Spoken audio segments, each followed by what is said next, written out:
Well, it's been a disastrous season from just about every definition by this Philadelphia 76ers team.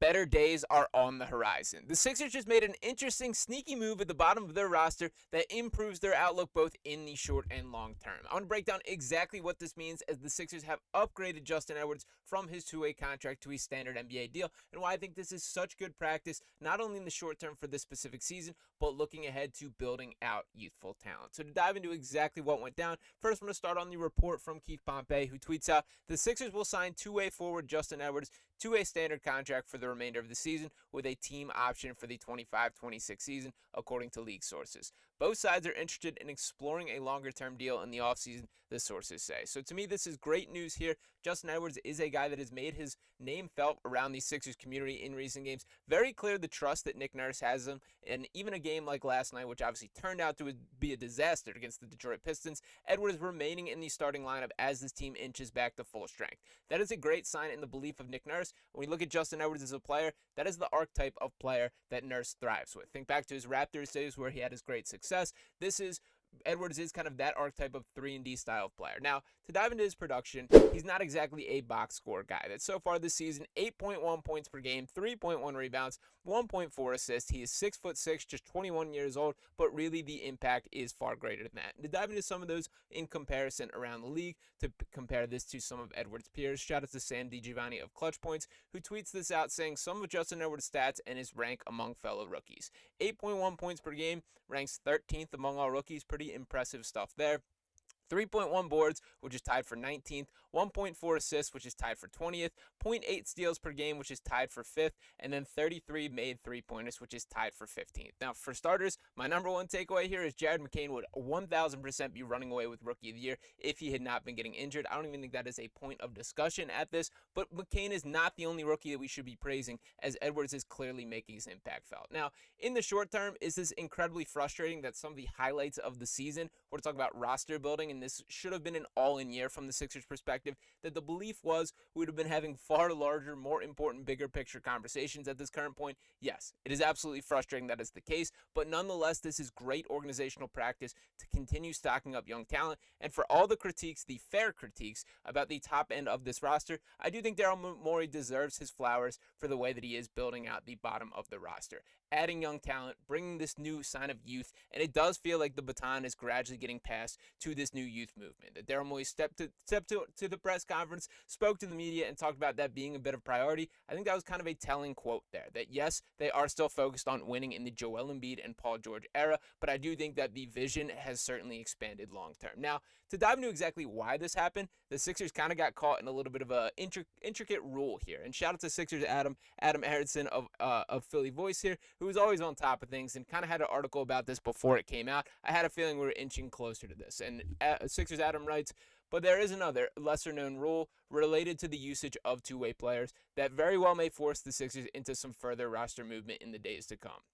No matter how many NBA days are remaining for a team's two-way players individually, teams cannot use more than 90 of them while having fewer than 15 players on their standard rosters. Seemingly a rule designed to prevent teams from skirting around giving guaranteed salaries to non-NBA caliber players, it is now one the Sixers will face. The team had 14 players on its standard roster until this week and now has just 13 roster spots filled. They have two-ways players active on 89 occasions, meaning the trio of Justin Edwards, Jared Butler, and Jeff Dowtin Jr. can only combine for one more NBA appearance before the team either converts the standard deal or fills its roster to 15 players. So, unfortunately, and this goes back to the money conversation with the Sixers team, that is a way that they've gone about saving a little bit of cap space, saving a little bit of money, and really, this isn't even really a roster flexibility standpoint. I don't want to dive too deep into the intricacies of this, but there are basically two different categories of there are roster standards that impact your ability to make moves. That being with the first apron, the second apron, things like that restrict further roster movement. There's also stuff like the straight luxury tax, or in this case,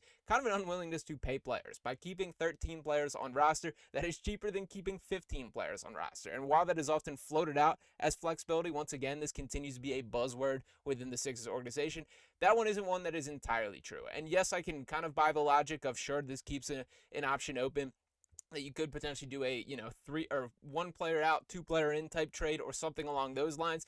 that's kind of how it's been phrased to us from Daryl Morey's perspective. I think it's more likely than not that this was a directive from ownership as kind of one of their ways to save a little bit of money here. But the bottom line is the Sixers are addressing it, and they are giving Justin Edwards a standard contract. Now, for me, why I think this is so positive, it is looking in the long term. And particularly to pull up the Pompey quote again, it's going to be really interesting to see how this plays out as far as the terms of the contract. As he mentions, both sides are interested in exploring a long-term deal in the offseason. Now, it's very grateful that Justin Edwards landed in Philadelphia. And I did want to pull up this tweet from Bobby Marks back on draft day. Well, he's acknowledging his tweet on draft day. And he says, I mentioned this on day 2 of the draft regarding Justin Edwards.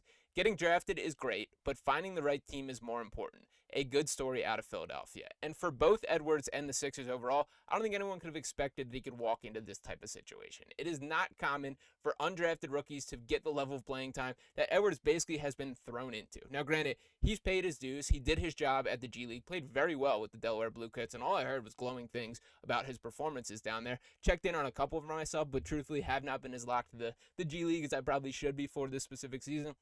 But did see Edwards dominating. And I've spoken pretty openly about this.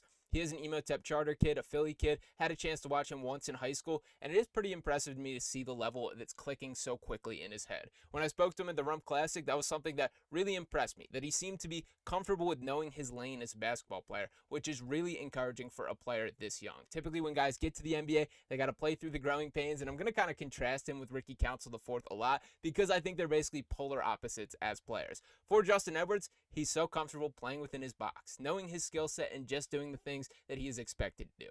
For a guy like Ricky Council IV, that is the exact opposite there, that he wants to do too much. And while I respect the effort level from Ricky Council on an every night basis, there are moments where I understand how frustrating that is to a head coach, with Nick Nurse specifically seeming to not have much of a tolerance for this. So the fact that he has shown this level of trust for Justin Edwards when there are guys like Ricky Council who he's more comfortable with not getting any burn at all, that is really telling for the belief in Edwards, and I do think this is something that we will see moving forward. Now, as far as the moving forward conversation, I'm not going to dig into the specifics until we have some contract figures to work with, but what I wanted to compare him with was what Ricky Council IV did get paid last year. So to walk you back to what this situation was, Ricky had basically earned a spot on the Sixers team, was proving that he could provide something, and you know, being an actual rotation player. I'll never forget the game against the Spurs last year where Ricky essentially won him a game, making some really impressive plays in crunch time minutes, and then it became necessary of, okay, this might be a guy that they have to lock up. And when guys are on two-way contracts, which Justin Edwards was until today, they are ineligible for the postseason. That is one of the key factors. So it is sort of one of those, you got to choose whether you want the guy or allow him to not be a part of your playoff plans. For Edwards, and I get the playoffs are in a far future, something we probably shouldn't even be talking about right now until the Sixers can get things together. It is my belief here that he's going to be a legitimate part of this rotation, both now and in the future. Now, when bringing back to Ricky from a contract standpoint, that this was once coined as the Hinkie special, that when you draft guys in the first round, there are those set dollar amounts, contract amounts that are tied to the draft selection. For undrafted and second round picks, not the case. And for Ricky Council specifically, that he was handed a contract worth 4 years, $7.3 million, making $1.89 million this year, $2.2 million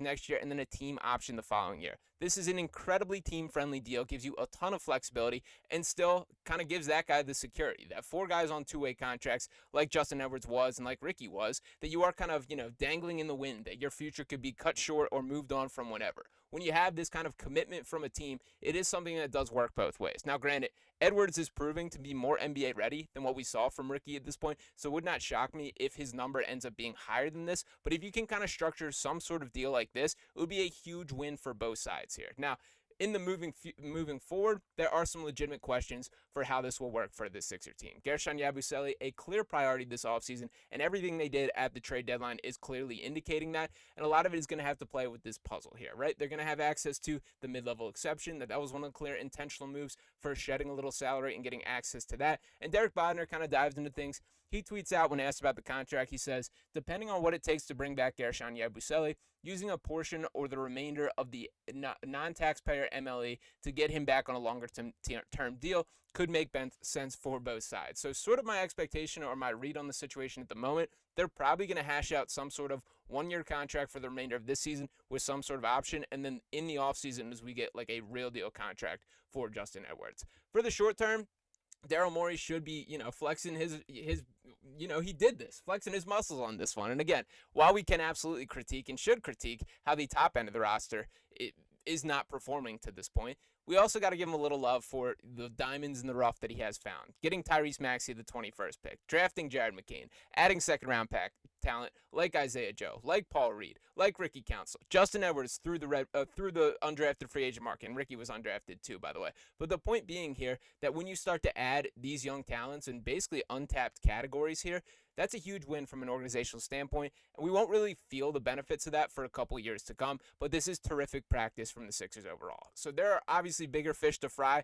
on the overall season. This team still has to get its act together and find a way to win some basketball games, but I am thrilled that Justin Edwards seems to be a significant building block of the organization moving forward, and that is something worth celebrating right now. So I'm not ready to call the parade and say the season is completely turning on its head, but this is good practice, and I'm happy that they are having a little bit more of a long-term view than has been the case for a few years now. So shout out to Daryl Morey for locking up Justin Edwards. Shout out to Justin Edwards for earning himself some coin this season, and we will see what happens from there. Let me know how you guys are feeling on this signing overall, your thoughts on Justin Edwards. I'm getting higher and higher on this guy, that I do believe he's a real deal NBA rotation piece right now, and I do think there's a chance that he can grow into more than that. That even watching his game back in college and high school, he had kind of more of an NBA style of play from the beginning, and we're kind of seeing the effects of that right now. So we'll see how things shape out from there, but appreciate you guys tuning in this video. Make sure you're smashing that subscribe button if you have not already. Drop a like on this video here. I'm going to be back talking to you next time right here on Sixers Digest. Peace.